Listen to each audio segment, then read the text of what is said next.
Hi, I'm Takesha Shepherd-Cheney, publisher and CEO of The Women's Book.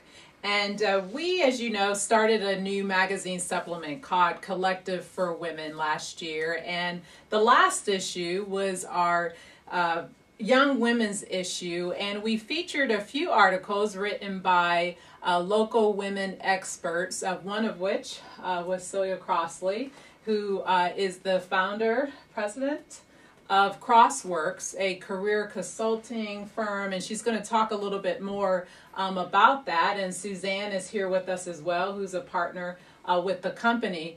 But the article that was featured in the winter issue was on career appraisal and assessment, a topic that not only appeals to young women, but individuals of all ages. And so we're here today to talk with Celia and Suzanne about that topic and to get additional insight. So welcome. Tell us a little bit more about Crossworks and what makes your firm unique.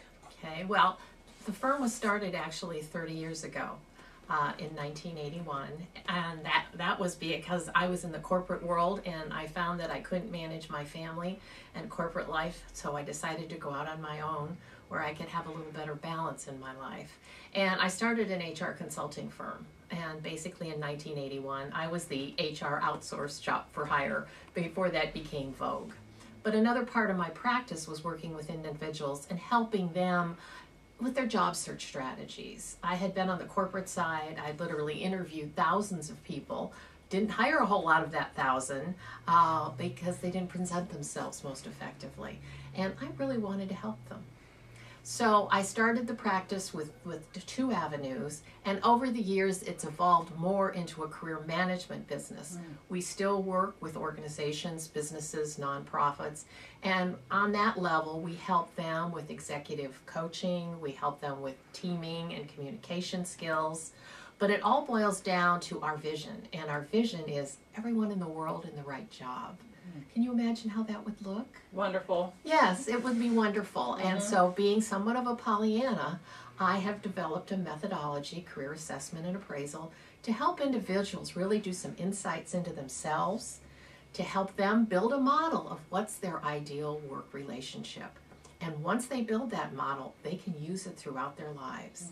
And they can always benchmark, okay, here's my work, here's my life, what fits, what doesn't fit. And how can I be more effective with that information?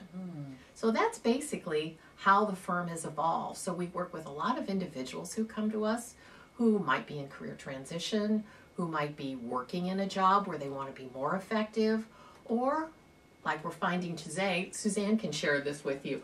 Our most common customer today from an individual perspective is?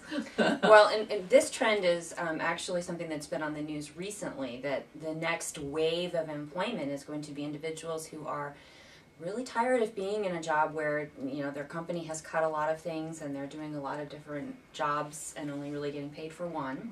And they become frustrated and want to leave. Well, we really experienced that trend last year.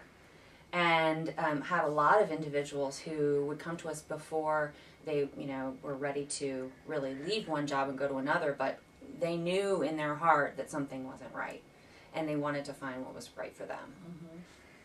So have you noticed there being an increase in individuals looking for career satisfaction? Has it stayed steady? Are you noticing more of a certain type of client? What's the trend in your business right now?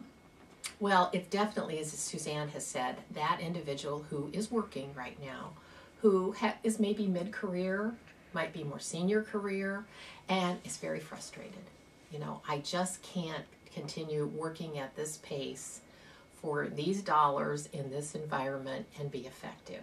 And when that happens, the people who really want to take charge of their career call us. And we help them go through the process of the career assessment methodology so they can begin to build that template and take a look at, okay, well, yeah, I know I'm working extra hard and more hours, but before I make a change, what do I really, really want? And the more you do that homework and you study yourself, the more effective transition people make.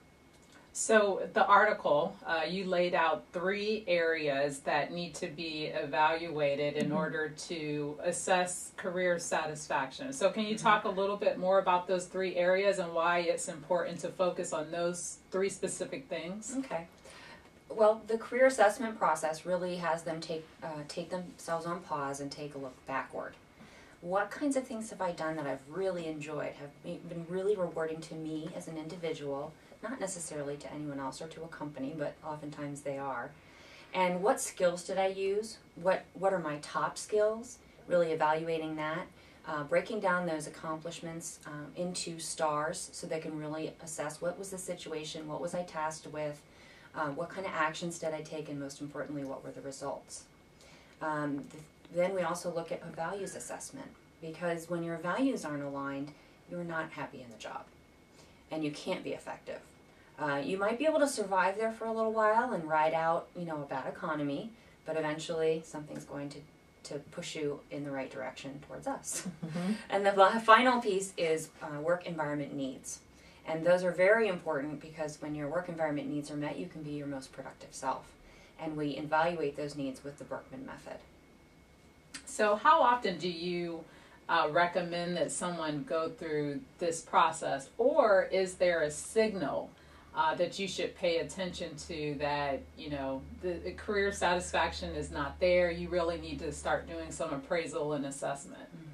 Well, we find people, the little birdie in their head talks to them and says, I'm not happy. And they make that call. We do have individuals who are even more proactive, who want to move that career to the next level. And they're also in contact with us.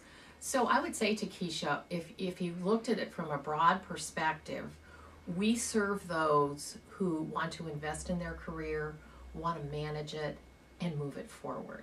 So they could be frustrated right now. They could be fairly happy right now, but know there's going to be more. They could be a 20-year-old who's maybe had their first job and said, boy, is there more to this? And I do think once you're out of college, you've had 1 or 2 jobs, and you do what you can get hired to do, and especially in this economy. And then you start to make some decisions. Boy, this isn't right. What could I do better? What might be a better fit for me? But as you move through your career, if you are not looking at job fit, you're probably not going to be as effective as you could be. Mm-hmm. And those work environment needs, we find 99% of the time make or break the situation. And it's often when people are doing an assessment of their career, they will do the stars piece, they will look at their skills, and it's a very important piece. But it's the work environment and then the values that make or break the work relationship.